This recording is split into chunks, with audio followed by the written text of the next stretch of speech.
Deep within the Caverns of Cynder, fires burn hot and ash floats in the air.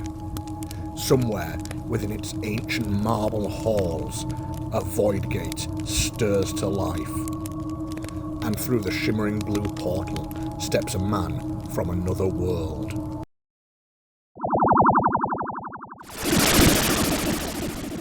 The blistering heat scorches Torinobu and leaves him sweating the moment he emerges from the portal. Good Lord, this heat is truly repugnant.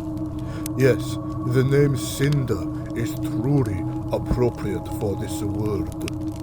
I don't care how hot it is. If the Crimson Hand are in here, I'm gonna get them. He looks up to see rows of rusty cages lining the walls, and the sound of suffering echoes through this hall. In the pit of torment, Torinobu cannot bear the thought of innocent souls entrapped within these cages, and with all his cunning manages to open them up and set the prisoners free. Though to his surprise, they are not humans, or anything else he recognizes. Torinobu shudders as what feels like ghostly spirits escape from the cages and seem to disappear off into the depths of the Caverns of Cynder.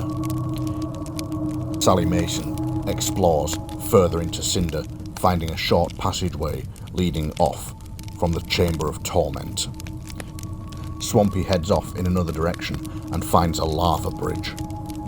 Kane and his men emerge from the portal behind Beaumont. Damn, it's hot here. You're telling me I'm not used to this kind of weather? The group prepare to press on, heading towards the lava bridge. But they notice the floor in the chamber glows and cracks as molten magma begins to rise up from below. Waves of heat distort their vision as the path ahead becomes ever more treacherous. Well, I suggest we don't go that way, says Beaumont. I agree, says Torinobu, heading off in a different direction and finding a corner passage that winds deeper into the caverns. Sally Mason continues on and finds the passage she is in leads to a magma pit filled with searing heat. The temperature in the magma pit is unbearable. It takes a massive effort not to simply collapse under the oppressive heat. The posse begin to separate as Kane and one of his men go to join Sally, intent on keeping the young girl safe, while Swampy races off past Torinobu to explore deeper into the caverns. In the magma pit, Sally Mason suddenly hears a fluttering of wings and the whispering voice of a woman.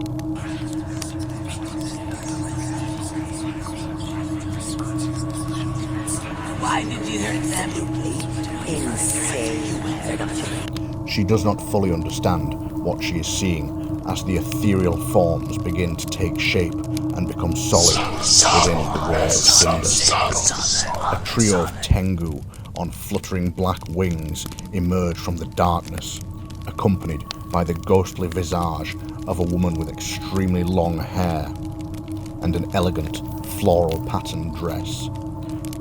Although he is not there to see it, something in Torinobu's soul tells him Lady Noriko is here to claim his soul once again.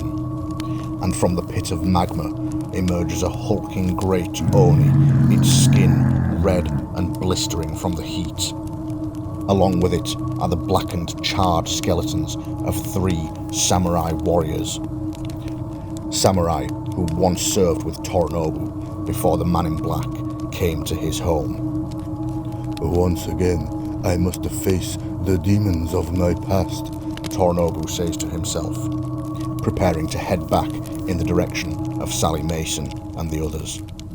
The lightning-fast Tengu launch their assault and flutter through the caverns.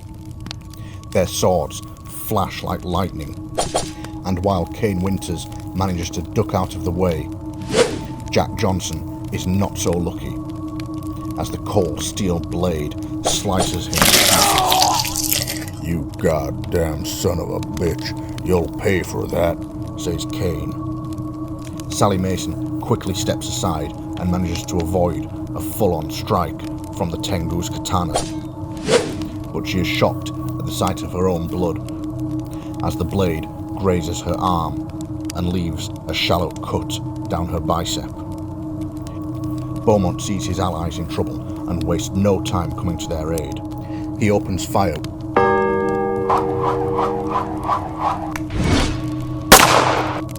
and quickly gets revenge for Jack Johnson, blasting apart the Tengu that killed him. Then, seeing the panicked Sally Mason, he follows up with another shot that obliterates the skull of the Tengu attacking him. Its body thumps to the ground in a welter of blood and feathers. Sally Mason, relieved by Beaumont's timely arrival and accurate shooting, flees back towards him and opens fire with her pistol.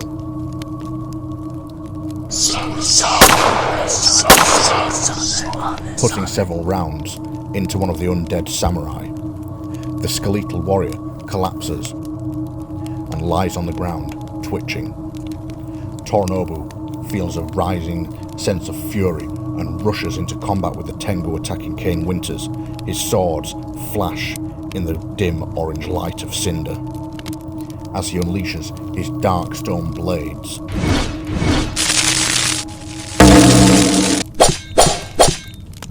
But the skilled Tengu warrior turns aside most of his strikes and is left mostly unharmed. He can only look on past the foe blocking his path as the spectre of Lady Noriko floats through the magma pit, heading towards Sally Mason and Beaumont. She stops at the mouth of the passage, and her eyes fix on Tornobu, glaring at him with murderous intent. The demonic Oni, however, faces no such distraction and charges past Lady Noriko, heading straight towards Sally Mason. But lucky for her, the gigantic monster is a few steps short of reaching her. Swampy hears the cries of his masters and comes charging in to help them. He leaps up at the Tengu, giving Tornobu so much trouble.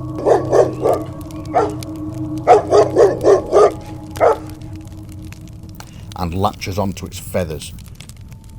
The Tengu struggles to shake the plucky dog off, and while it is distracted, Kane Winters and his remaining henchmen unload their six-shooters into the flesh beast. Its body is pulverized by their shots, and it collapses to the ground, twitching and lifeless. Meanwhile, the undead samurai march towards the posse, their chips and rusted swords ready to fight. To the horror of Sally Mason, she sees the undead warrior, who she gunned down moments earlier, rise back to its feet and begin marching with its fellow warriors. In the darkness, the voice of the ethereal spectre of Noriko Yamada hisses out, "He knows you are here. Come, join us." The piercing, undead voice tears right at the spirit of every one of them, and terror grips their hearts.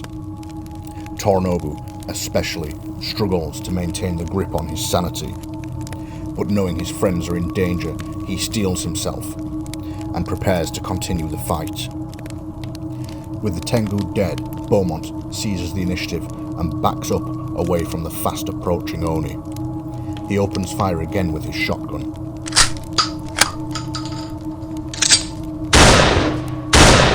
And the devastating blast rips great chunks out of the demonic creature's body. Some of the darkstone pellets fly past and pepper the ghost of Lady Noriko. The darkstone seems to react with her spectral energy, and for a moment seems to weaken her. The Oni, however, despite its grievous wounds, roars in anger and raises its claw over its head. Before it can charge, though, Sally Mason opens fire with her pistol.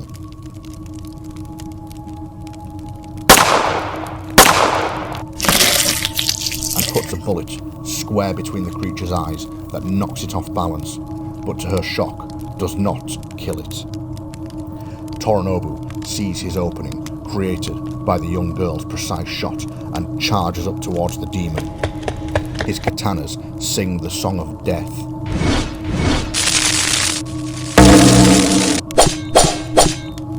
And in a flurry of strikes, he cuts the Oni down. And as its body hits the ground, it bursts into ash and blows away on an ethereal breeze, leaving behind its brutal Kanabo glowing in the lava light.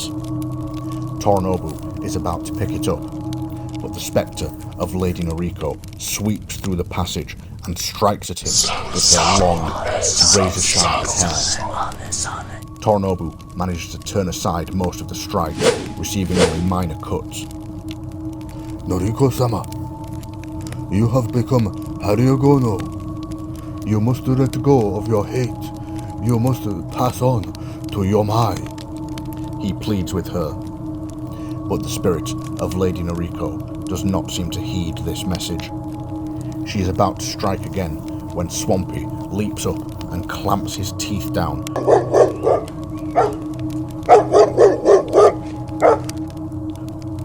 onto a lock of her long flowing hair. To the surprise of everyone present, the ghost actually seems to be harmed by the dog's plucky spirit. But before Torinobu can capitalize on the distracted spectre, the samurai warriors move in, and he is forced to turn his attention to them. Their rusted swords lash out, but Torinobu's speed and skill turn their strikes aside with ease. Then, as the furious melee begins, Beaumont takes careful aim with his holdout pistol and opens fire on the spirit of Lady Noriko.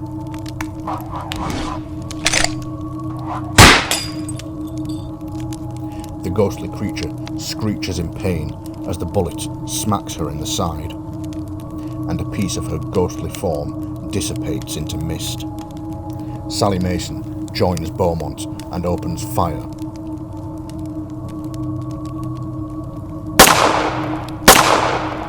And the well-aimed shots weaken Lady Noriko's ghost even further. I am sorry, Lady Noriko, but I must banish you once again, says Torinobu.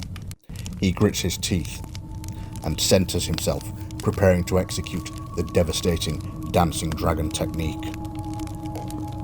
The rest of the posse watch on in shock as Torinobu moves with near inhuman speed, dashing from Lady Noriko to one of the undead samurai, and then another, unleashing the full might of his fury as his blades slash out, and he returns to his original position in front of Lady Noriko. The three undead samurai stand momentarily, as though nothing has happened to them, and then bony limbs and armor suddenly clatter to the ground, as what is left of their bodies fall into pieces, dissected perfectly by Torinobu's strikes. The Haryogono, Lady Noriko, still floats before him, her hair whipping about her. But Torinobu does not give her chance to strike and summons all of his remaining strength into one final devastating attack.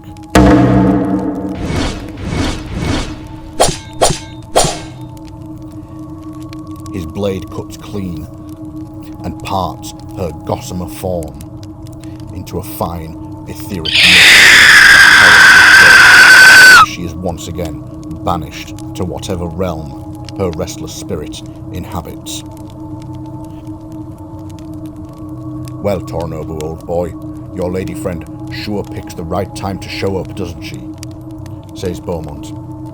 I pray her soul can find rest, Torinobu replies, before clapping his hands and bowing his head in a silent prayer to the departed Lady Noriko Yamada. I'm not quite sure what the damn hell just went on here, but I'm not sure I like it, says Kane Winters. And I like even less what those damn things did to Jackie. We can't even give him a goddamn burial. His body got all burned up in the lava. All we can do is say a prayer for him, my friend, says Torinobu. Yeah, I guess we can. Well, let's pay our respect to the dead, and then we best move on. I don't really want to be here a moment longer than I absolutely have to. And I thought bloody Jargono was a bad place, Beaumont says. Torinobu bends down to retrieve the Kanabo left behind by the Oni. He takes the giant studded club as a new weapon and regards it thoughtfully.